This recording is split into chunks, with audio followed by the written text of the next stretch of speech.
Alors d'abord, c'est des séquences que j'ai écrites dès le scénario. J'avais vu un documentaire sur les poissons des abysses. Je savais qu'on ne pouvait pas pêcher les poissons des abysses. Et donc, dans le personnage de Georges, je me disais, en fait, il aurait envie d'avoir un animal de compagnie, entre guillemets, qui soit en fait impossible à avoir. Et donc, j'ai imaginé cette dimension un peu fantastique, puisqu'en réalité, on ne peut pas les avoir, ces poissons.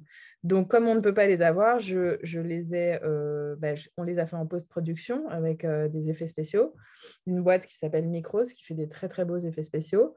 Et on a tourné toutes les séquences de l'aquarium, on les a tournées dans un studio, parce que je voulais que ce soit une pièce qui ait l'air d'être, évidemment, chez Georges, mais où il n'y ait pas de limite. C'est-à-dire qu'on ait l'impression que cet aquarium, il est suspendu dans le noir et que c'est un peu dans l'infini.